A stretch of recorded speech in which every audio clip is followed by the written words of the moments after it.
defender os interesses e a soberania do Brasil. Essa é a missão do Ministério da Defesa. A atuação da pasta tem sido fundamental, por exemplo, na recuperação e proteção da terra indígena Yanomami.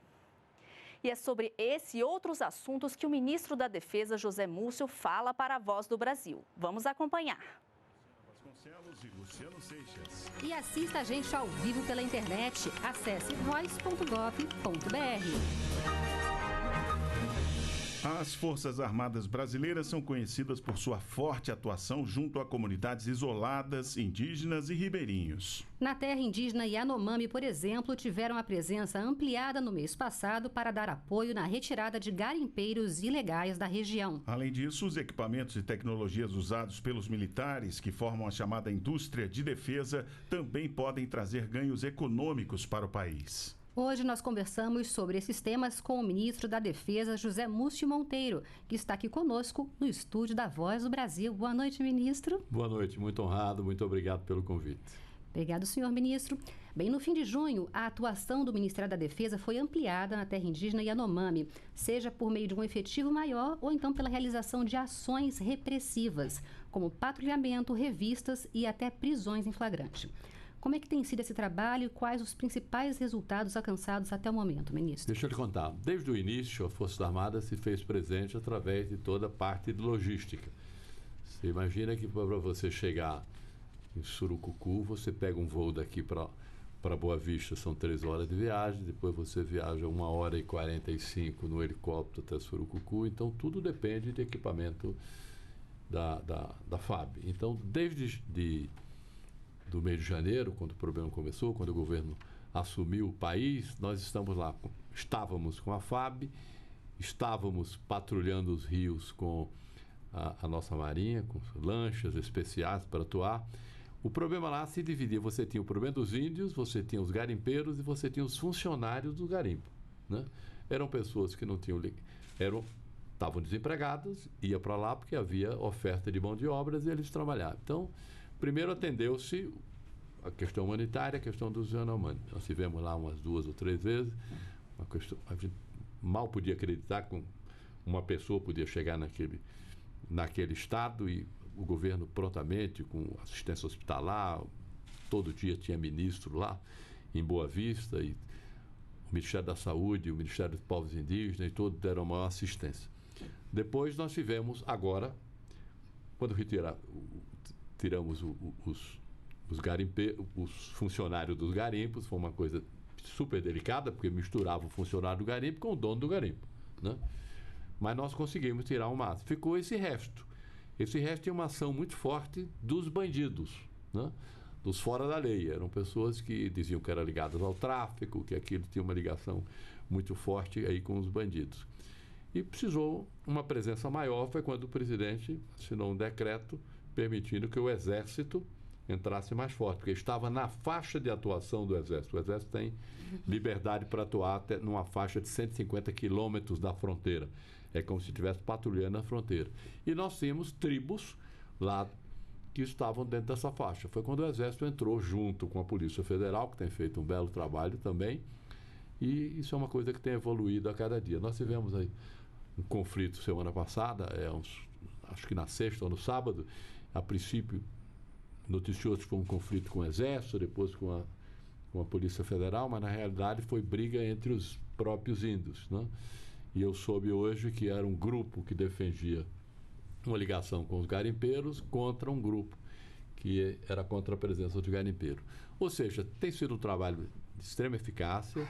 Nós estamos trabalhando de forma articulada com a Polícia Federal, que é ligada ao Ministério da Justiça, o Exército, a Marinha, a Aeronáutica. A presença tem sido 24 horas de vigilância e é um trabalho que tem dado certo e, se Deus quiser, vai ser concluído. Ministro, existe a questão das ações ostensivas, né, para combater o crime na fronteira, como o senhor falou, né, na faixa de 150 quilômetros. Mas de que forma o Ministério da Defesa pode contribuir ainda mais para a proteção dos indígenas, dos ribeirinhos e até da própria floresta amazônica? Deixa eu lhe contar. A questão da saúde, por exemplo, a Marinha dá uma assistência na população ribeirinha que é uma coisa impressionante. Eu lamento muito, eu sou novo nesse tipo de trabalho todo. O Ministério da Defesa tem 6 meses e poucos dias. Mas o trabalho que as Forças Armadas prestam nesse país, eu lamento muito que a sociedade não tome conhecimento. É do estilo do militar, ele acha que ele está cumprindo a sua obrigação e em cumprindo, ele está em paz consigo mesmo. Mas eu digo mesmo, precisa ser divulgado o que a Marinha tem feito ali com campanhas, com médicos, atendendo as pessoas, fazendo exame. Eles têm uns barcos, umas chatas onde eles instalam verdadeiros hospitais e fazem exame de todo tipo. E as pessoas ficam pedindo para que a Marinha faça esse tipo de serviço. Isso é um trabalho que nós fazemos independente, damos assistência a essas pessoas. O Exército tem feito um trabalho ostensivo porque existe ainda um grupo resistente de garimpeiros que não quer sair de lá, né? Tem ouro, né? A Polícia Federal vai, toca fogo nas bombas, se toca fogo em avião, a FAB fecha espaço aéreo para não ter voo clandestino, às vezes o avião desce num lugar, o piloto corre e toca fogo no avião. Tem sido um trabalho dioturno os 7 dias da semana e tem sido de forma ostensiva, porque esse finzinho tem dado mais trabalho porque é o povo do combate mesmo dele, né? Você tinha uma quantidade enorme de pessoas que fugiram nas lanchas e de todas as formas. Nós ajudamos os funcionários a saírem de lá porque eles não tinham culpa, mas agora a coisa está mais equilibrada. Ministro, vamos mudar um pouco de assunto. O senhor recentemente participou da Paris Air Show, que é uma das principais feiras internacionais de defesa. Quais as perspectivas para a base industrial da defesa no Brasil e como é que a defesa pode contribuir para o desenvolvimento do país? Olha, isso é uma coisa que me encanta e me constrange. Você diz, como é que ele encanta e lhe constrange? Quando você vê um avião que se fabrica por 70 milhões de dólares, né? Ou quando você vê um submarino sendo construído por 500 milhões de euros, você diz, como é que um país que tem 10 milhões de desempregados, 33 milhões de pessoas na linha de com insegurança alimentar, como é que você tem coragem de comprar um avião desse ou construir um submarino ou construir uma fragata?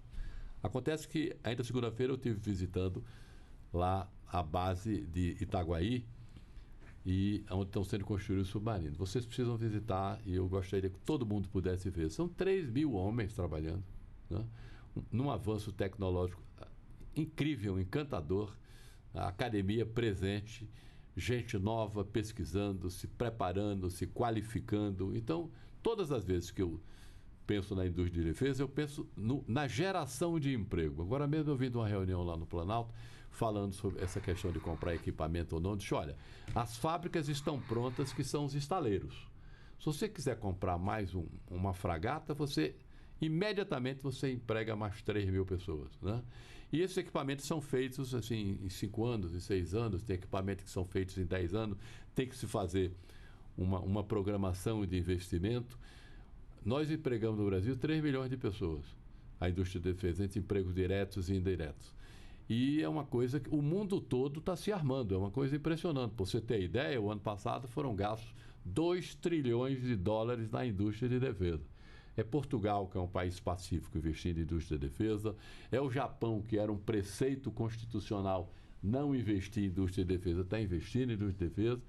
Eu digo muito que está todo mundo se armando e no futuro, se Deus quiser, o campo de batalha mais importante será uma mesa de negociação, porque não existe mais aqueles absolutamente vulneráveis nessa área. De maneira que essa indústria de defesa no Brasil tem evoluído, nós damos toda assistência. Há um viés da diplomacia muito grande na indústria de defesa, porque quando você vai vender um equipamento, você não vende para o cidadão qualquer, você vende a um governo.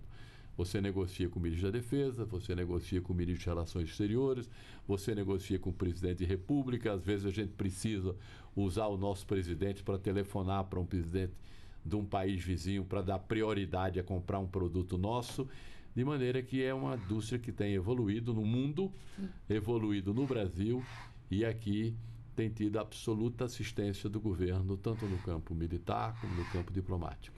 Bom, ministro, nós ainda temos 1 minuto.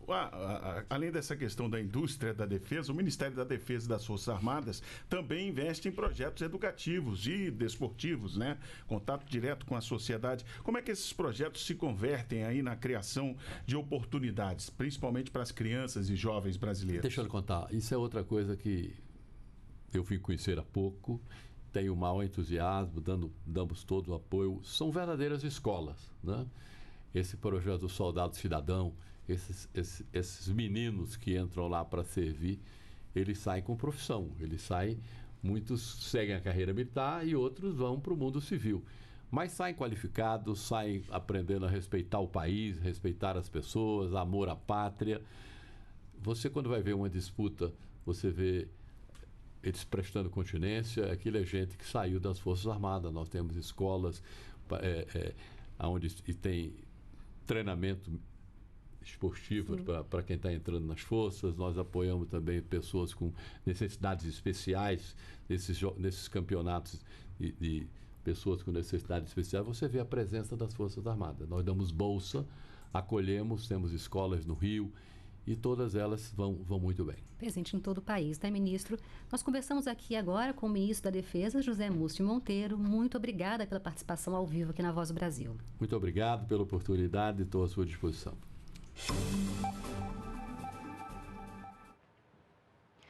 Você acompanhou aí a entrevista do ministro da Defesa, José Múcio, para a Voz do Brasil. O ministro falou das ações da pasta para a proteção dos ribeirinhos, da floresta amazônica e dos indígenas. Na defesa dos indígenas, desde o início do ano, as Forças Armadas já distribuíram cerca de 22 mil cestas básicas, fizeram quase 2 mil atendimentos de saúde e auxiliaram as agências governamentais na distribuição de aeronaves, balsas e outras estruturas para combater o garimpo ilegal em terras indígenas.